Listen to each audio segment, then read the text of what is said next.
A warm welcome to this week's edition of Breeding to Win on Mother's Day, and we do have a special show in store for you where we'll be focusing on some quality broodmares from around the country. But right now, let's take a look at what you can look forward to on tonight's show. My special guest is Colin Gordon, who chats and discusses their upcoming dispersal sale.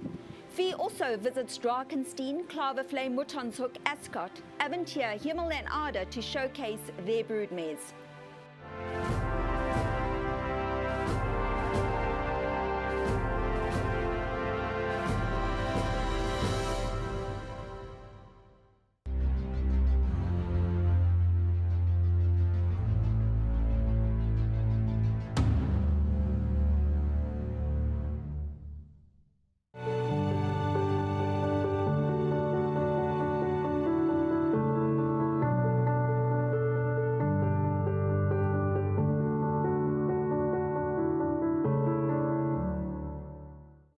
The Mutonshoek dispersal sale will take place on Thursday, the 23rd of May at the farm, where some top quality broodmares, weanlings and yearlings will be on offer. To tell us more about the sale, it's my pleasure to welcome back to the Breeding to Win show, Colin Gordon. Colin, thank you very much for joining us. Thanks, Julie, and thanks for the opportunity to discuss our dispersal sale. Well, let's talk about the dispersal sale. Obviously, tough times at the moment, especially for the farm, because it was really only starting to get on its feet, and then unfortunately, Chris, that just unfortunate thing that happened to him, and it's all kind of fallen apart a little bit. Well, it's bittersweet. Absolutely, Chris has enjoyed a lot of success since his passing, and Mutonshoek, we're also getting really on the front foot in terms of the breeding operation. But it is what it is, and the dispersal sale comes up on the 23rd, as you said, at noon, and it will be out on the farm, so people must allow about a 2.5-hour drive from Cape Town. I just want to clarify, it will be a no reserve sale, so you literally put up your hand and you will walk away with a mare or a weanling, and we also have 24 yearlings on the sale. So I think it's important also to note that we're selling literally every unit. It's not like we've cherry-picked or sold others before the sale. Every unit on the farm is going on the sale. So it's just looking at some of those quality broodmares that you've got on sale. A lot of them are actually in foal still. Yeah, so what we've got is there are 90 mares.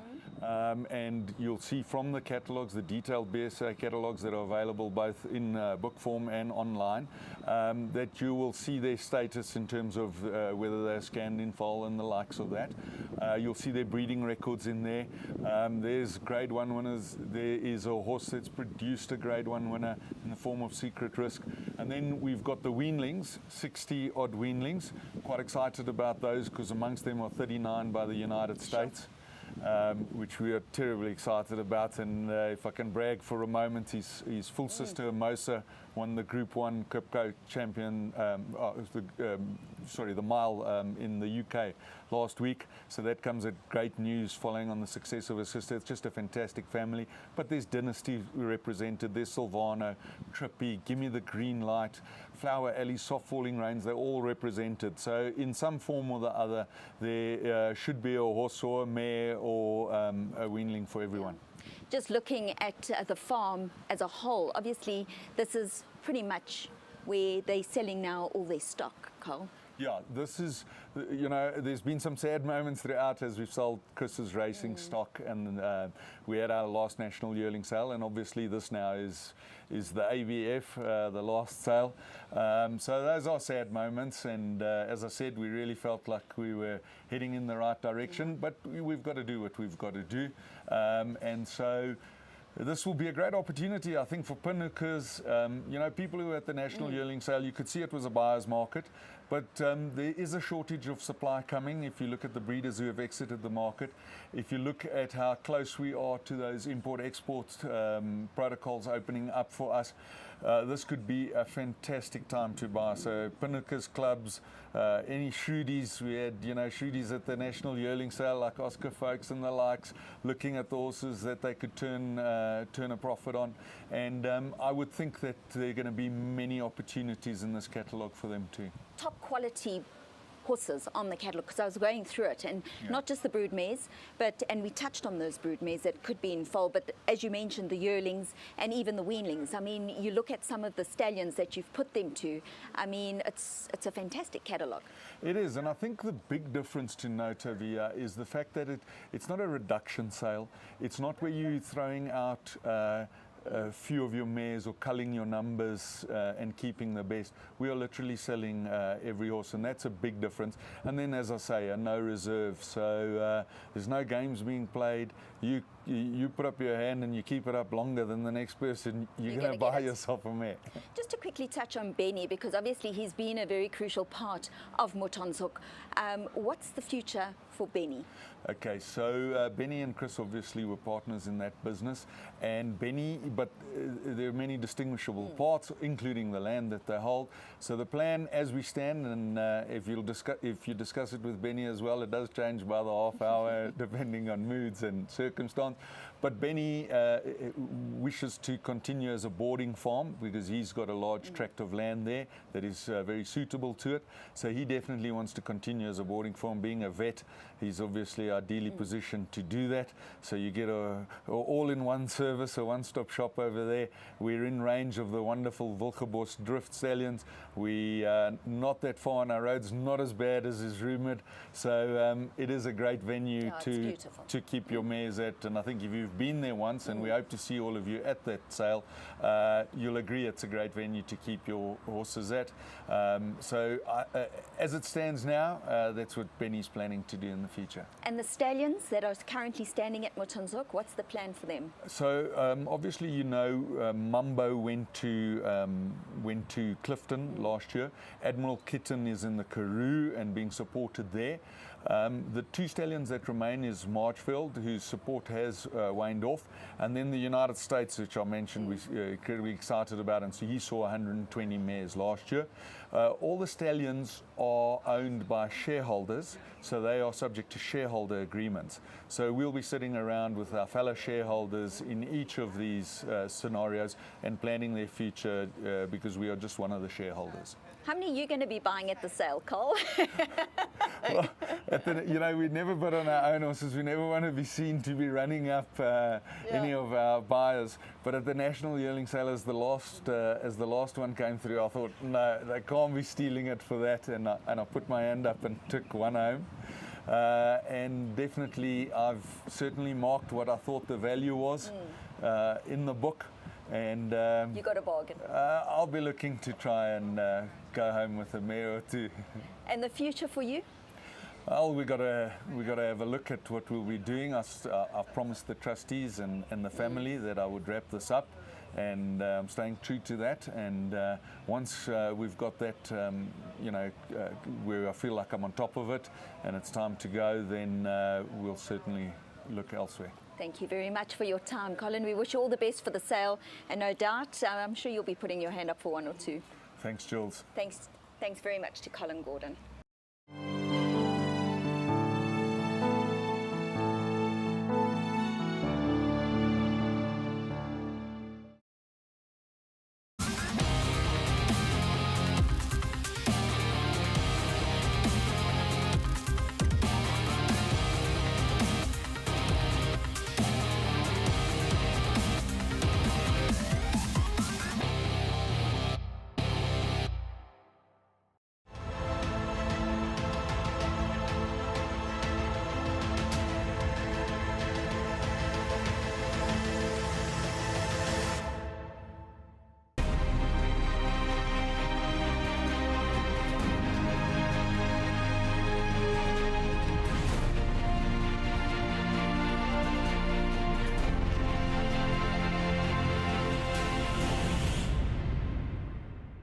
Following the loss of Chris Gerber, we are here at Motonshoek Stud this morning, where a dispersal sale will be held on Thursday the 23rd of May. There are 180 lots going under hammer. We've got mares, weanlings, yearlings and a few geldings. And Benny van der Merwe is here with us this morning to chat to us about the catalogue. Benny, it's always lovely to be here at Motonshoek. It's an absolutely fabulous morning. A little bit of mist is leaving us now and the sun is coming out. Yeah, thanks for coming, Fee. It's you know, it's not the sale that everybody wants to have, but here we are, and we're happy to have you. It was really sad to hear the recent loss of your 3 grooms on their journey back from the national sales. It's left obviously a big hole here at the stud, and for their families they must be grieving terribly. Yeah, it certainly did, Fee. You know, it's hard enough to get your head around an accident, but this was a freak accident that saw 3 people die in a bus of 66 people. There is no upside to it other than the legacy that Carl in particular left behind. He was a fantastic man in all respects, and when he left work, that's when he started working really in the community. He's trained pretty much every groom on this farm, but he trained them well, and that's the good news. Yeah, the legacy lives on, but what a sad loss for their families who live on the farm as well. Absolutely. You know, we're a very close-knit community. We're far from everywhere, so we are close-knit, and we care for each other. We've had several functions, one in the valley, then one on the farm, and then 3 separate funerals. Fortunately, industry have been very good and gotten together and started a fund for the families. They were well insured in a conventional point of view, but nothing replaces close family. Now, going forward to the sale, obviously we also had the very sad loss of Chris Gerber, which has brought this sale upon, the Mouton Souk dispersal sale. You've got 180 lots selling, and it looks to be a good catalogue of mares, weanlings, yearlings and geldings.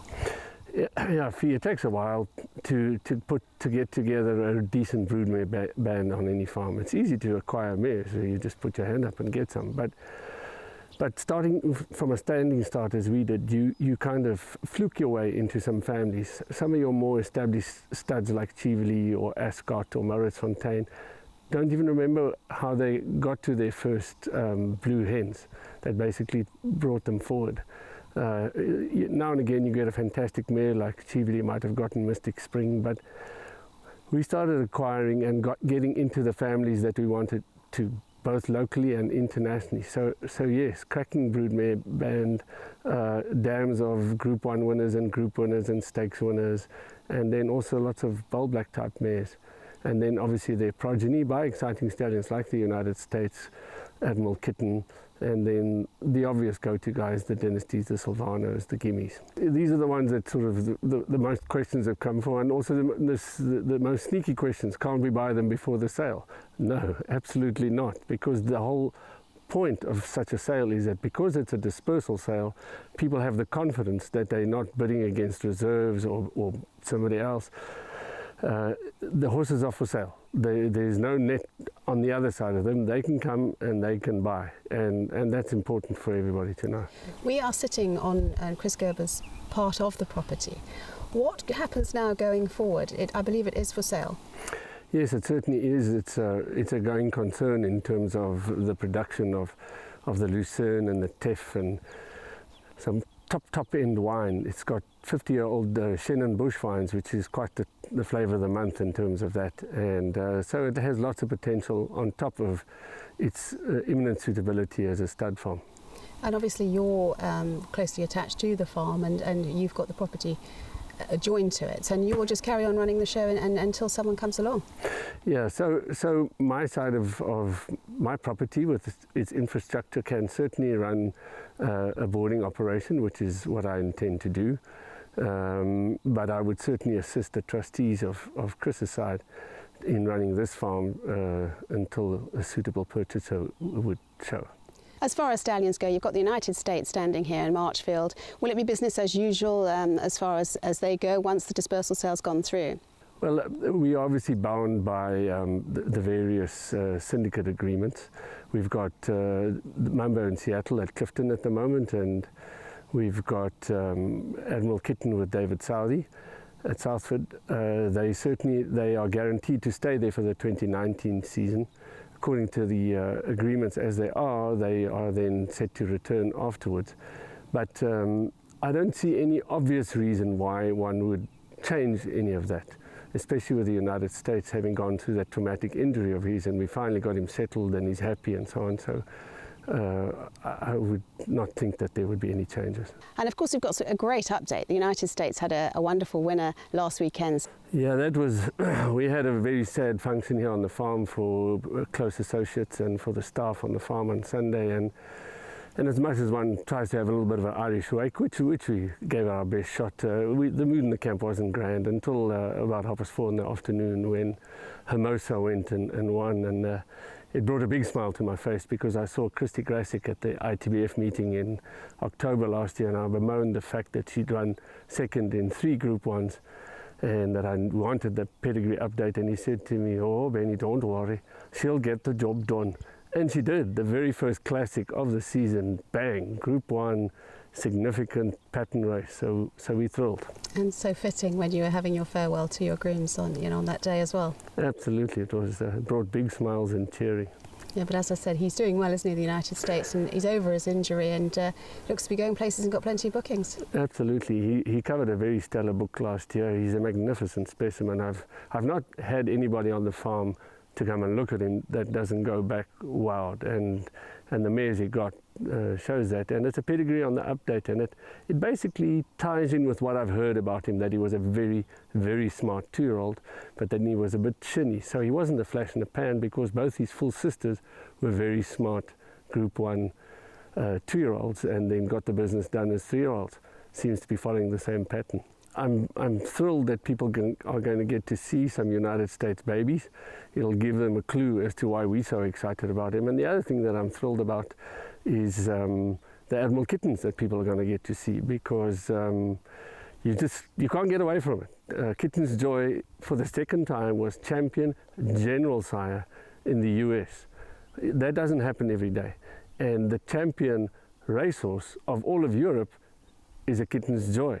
So for people to not consider Kitten's Joy or the sons of Kitten's Joy as stallion prospects, as they say, as the auctioneers always say, you're all mistaken. You should be looking at Kitten's Joys.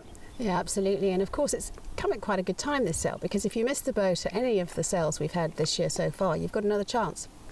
Absolutely. There's some smart yearlings that we had lined up for the 2-year-old sale. And then the way it worked out for us in terms of our weanlings, they're all of the right gender. So the Dynasty is a very smart colt. The Sylvanos are 2 very smart colts, including a grey one. They're 4 gimme colts. The Trippy is a filly. So that you want as a yearlings vendor, they're all here as weanlings. There's great opportunity to pin them.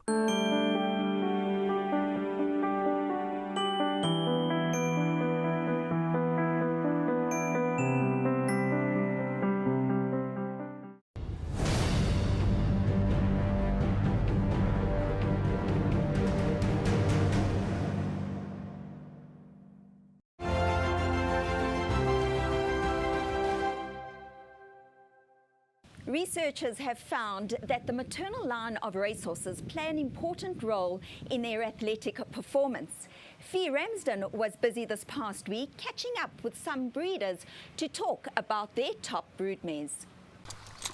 Our first port of call on our broodmare journey is Mouton Chouk, and our selected beautiful mare is no other than Secret Risk, the mother of Undercover Agent, and with us this morning is Benny van der Merwe. Benny, Secret Risk, she's looking absolutely beautiful this morning. Yeah, she seems to know that she's special. Of course, she's by London News herself, and she won a Winter Guineas. Yeah, she won a Winter Guineas, one of 2 races that she won, and the auctioneer at the time when we bought her said, well, I suppose somebody had to win the Winter Guineas. Yeah, she did, but she did better than that. Well, she certainly is a lovely mare, and she's produced Undercover Agent. Now, we all know what Undercover Agent's done, and of course he won his feature last Friday at Greyville as well. Yeah, we're thrilled with him. We're thrilled that he can race as an entire and still be performing at the top level. And you were a little bit worried about the mating at the time, because obviously she's by London News, he's by Captain L, and you thought it could just be a little bit of a hot mating.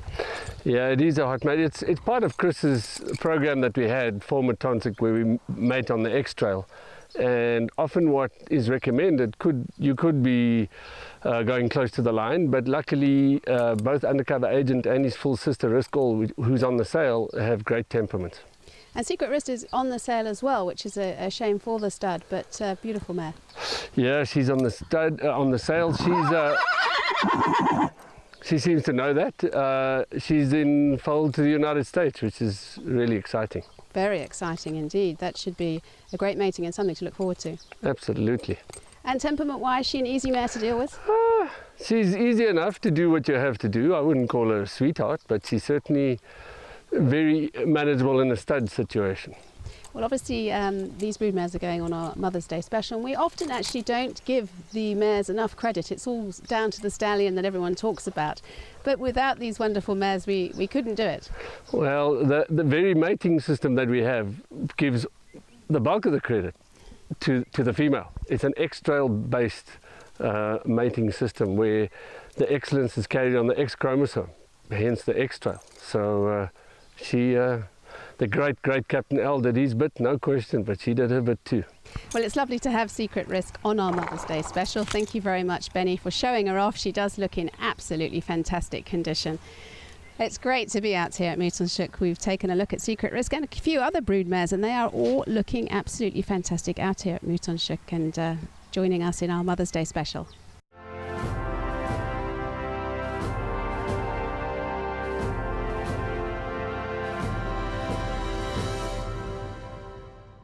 Well, another broodmare of the year on our Mother's Day special comes from Ascot Stud, and it's Ag Barat, who is the Dan of Pacific Trader. Ash, well done, and firstly, congratulations on the computer form sprint win.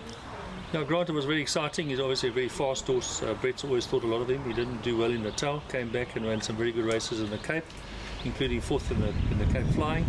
And then Brett decided Joburg was a good option, 1,000 metres computer form, and everything worked well. He travelled well, and obviously Princess Rebel went a very good pace, and he came from behind and got up on the line to win, which was great for everyone involved.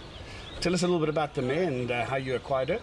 Yeah, we went through a phase where we bought a lot of imported horses in, every year 2 or 3, and we were lucky enough to have lifetime service rights to Archie Penko, so it suited us to buy Baron or maiden mares and then cover them Southern Hemisphere time with Archie Penko and then bring them out. She unfortunately aborted, so she never had Archie Penko, but obviously it's coming to the fore now that we're getting some nice English mares that are producing some decent group horses. Tell us what's still to come. Obviously, she's in foal now. We've got some great images of her here at Ascot Stud. What's in store for us next? Look, she's in foal to Global View, which is exciting mating for us all, Cape Cross by Galileo. And next year, she's more than likely going to go back to Global View and then from there probably back to Silvana. While we've got you and having a chance to chat to you, we've just seen Heavenly Blue, who arrived just yesterday. Yes, very exciting. We obviously, between all the partners, we decided to keep him in Joburg and show him to all the breeders at the National Yearling Sale, and that I think went very well. And then obviously yesterday we were lucky enough that there was footage of him arriving on the farm, and he's settled in very well and he seems to be very happy in his environment. We caught a glimpse of Global View earlier on as well. You must have been happy with how he's progressed through the sales rings. Very nice, thanks. Yeah, obviously Cape Book 1 went extremely well. National sales went well, very solid sale. It was quite tough to sell horses there, but overall he did extremely well. There's not too many stud farms around that can boast a son of Schnitzel and a son of Galileo. Yes, that's pretty exciting, and obviously, you know, from a breeding point of view, I think in time to come, if everything goes well, it'll be interesting to see what happens when we cross the two of them, Jim. Now, the most important question, Ag Barat for this season, who are you going to be sending her to? I think we're going to send her back to Global View, and then following time we'll probably send her out again. Ash, thanks very much for hosting us here on the farm. Thanks, Grant.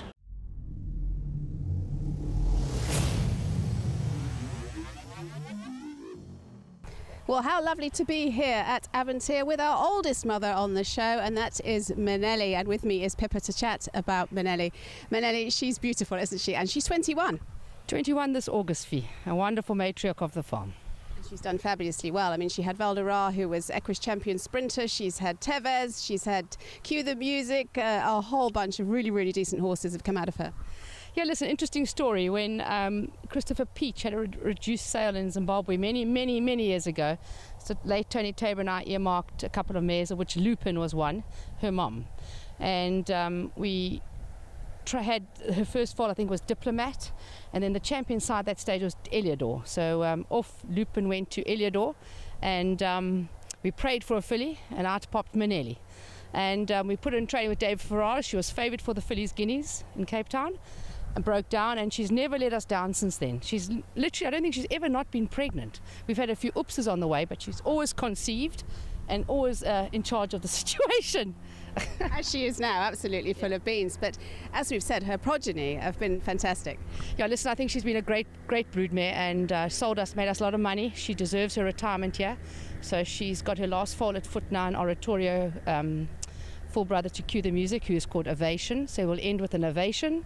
She'll retire to enjoy her last few years, but she looks amazing. She'll mostly outlive me, but she'll enjoy her retirement. We'll wean her tomorrow so she can retire on the beautiful farm. She really has done you proud. And she's the grandmother of Miss Frankel. She is the grandmama of Miss Frankel, and so she'll now go and live with her daughter for a little while. And her other daughter, Dream Dara, is also on the farm safely in foal to William Longsword. So there's a whole history here, and as I say, she'll live with us for a long time to come.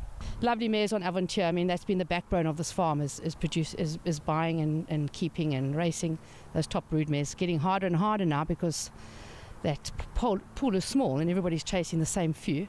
But we've done a great job so far. I don't know, we'll try and keep going.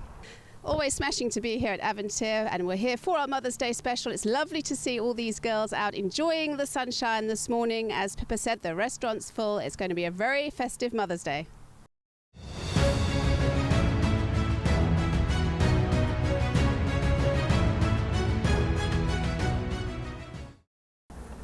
Well, she's very smartly bred herself, Aquatint, and she's bred, of course, Casimir, Africa Burn, and the Sleigh, just to name a few. Isn't that right, Kevin? She's done amazingly well with what she's bred. Her progeny is fantastic, and they've gone on to do great things. No, absolutely, Fino. She's been a real star for us. As you said, the dam of 2 Group 1 winners, or Grade 1 winners, as I should say. But no, she's been an amazing broodmare for us, a mare that Gaynor found at the sales. And I think bred by Cheverley Stud, and she's a mare that's always put a lot of speed into her progeny, and you know, she just yeah, if we can just keep her healthy and keep on producing, you know, I'm sure she'll produce more. Aquatint had a foal last season, and she's in foal again, I believe. Is that right, Kevin? Yeah, she had a Duke of Marmalade colt. It's the one thing we have to complain about, is she hasn't produced a filly for us yet. So she had a Duke of Marmalade colt foal at foot, and she's back in foal to Trippy. So if she can just produce a filly foal for us, that would be absolutely amazing. She really is a beautiful brood mare, an asset to the farm, and of course we're surrounded here by other wonderful brood mares. What a great surrounding they have to stay in, Kevin. It's beautiful, beautiful paddock with these beautiful mountains. Yeah, no, and it's, I mean, as we said off air, that's you know, the paddock is full of quality, and there's a dam of a Group 1 winner, Group 2 winner over there, Studio 54, and a couple of other young mares that have, you know, well performed on the racetrack as well. So yeah, you know, we've tried to, Gaynor certainly tried to collect quality over the years, and, you know, I think that's sort of paying off on the racetrack. So, and these are the ones that are probably going to foal a little bit earlier, so they're sort of staying around here. I mean, obviously we're still only about 3 months away from the foaling season, so maybe it's closer on 2 months now, but it's exciting, and but we'll just watch them as they get closer to that. Well, it's lovely to be featuring these brood mares for our Mother's Day special, but there's some more exciting news, because Lancaster Bomber is going to be arriving here at Drakenstein later on in this month, and we're hoping to catch up with Kevin again and see the new stallion on the block. Kevin, really looking forward to having him here.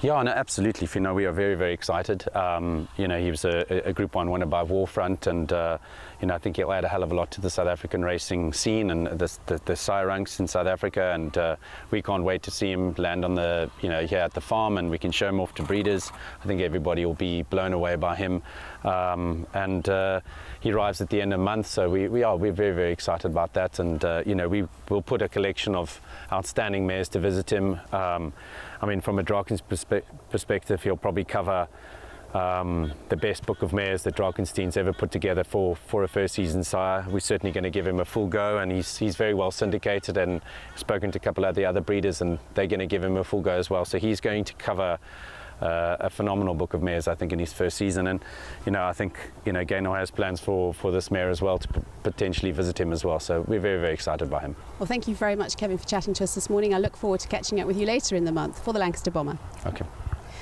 Well, it's always lovely to be here at Drakenstein. Very fittingly, we are surrounded by broodmares this morning in the paddocks, very fitting for our Mother's Day special this Sunday. We wouldn't be able to do it without these lovely ladies, and they're doing a fantastic job, all in foal and looking really well this morning.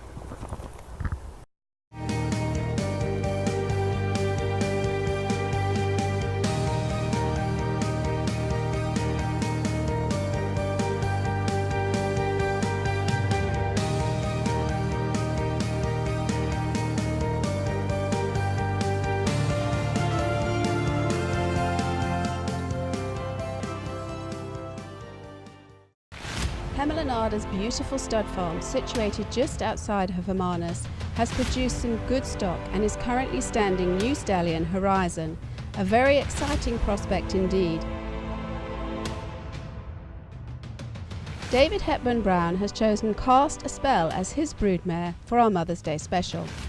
She is a lovely looking individual, and her filly by What a Winter sold very well at the CTSL Book 1 for $700,000.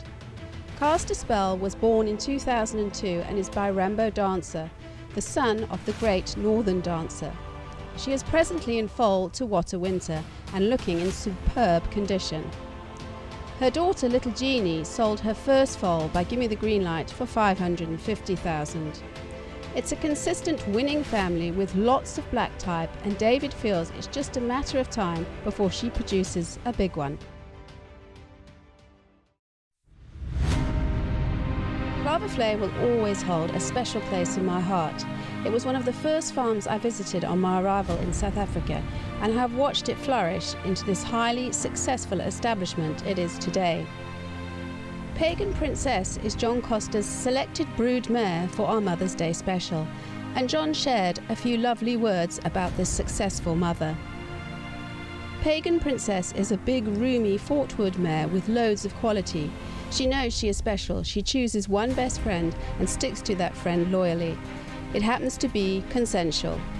She comes from a sire-producing family. Her second and third dam sires are Champion Sires, Dancing Champ and Royal Prerogative.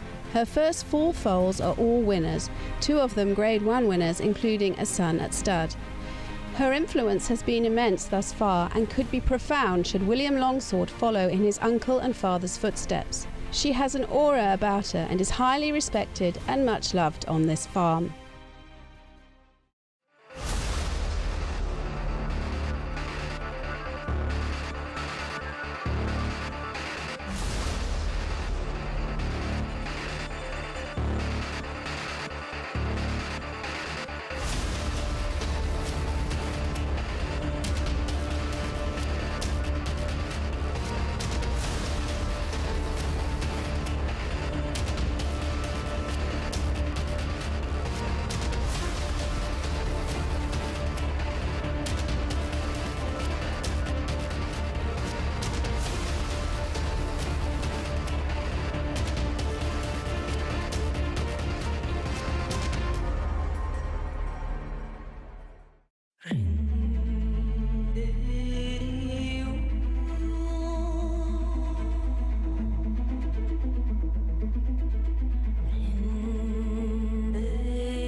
Master of My Fate, he's a born leader, and he's in front by a length and a half. It's race over, and he travelled well down the lane.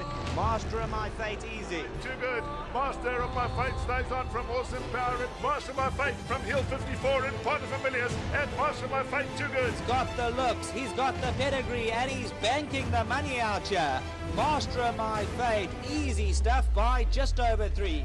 You saw him reel off 6 consecutive wins in 8 months from 1200 metres to 1800 metres, beating 8 Grade 1 horses. This superb-looking, highly talented, brilliantly conformed son of the legendary Jetmaster is out of the champion racemare Promise from My Heart. She the daughter of champion broodmare sire Eliodor. Not only does Master of My Fate have the distinction of being the product of a champion sire and a champion dam, the first 3 generations of Master of My Fate's female line boast 4 champions among its offspring. Master of My Fate's progeny are taking the family fortunes to the next level. He ended the 2017-2018 racing season as the leading freshman sire by number of winners and races won. And now, in the current season, that first crop, now 3-year-olds, have made Master of My Fate the leading second crop sire, right up there amongst the top 5 active sires of 3-year-olds. They have already delivered 27% winners, which include 2 Grade 1 horses. One of his first winners, Goliath Heron, was placed in the Grade 1 gold medallion at 2 years. Cape Classic winner Twist of Fate, who also placed in the Grade 1 Premier's Champion Stakes and more recently placed third behind One World in the Grade 2 Concord Cup. They've all got to get to Twist of Fate, who's still out in front by a length and a half. Cirillo is trying hard to cut back a deficit, but Twist of Fate is hanging tough, and Twist of Fate too good. Cirillo back in second. Twist of Fate down the inside. So Grat is picking him up with each and every stride. So Grat draws alongside of Twist of Fate. He puts his head in front close home and wins the Guineas going away. So Grat from Twist of Fate. One World and behind that Cirillo. A late maturer himself, we expect Master of My Fate's progeny to blossom as they grow, and we hope to see many more big wins in the future.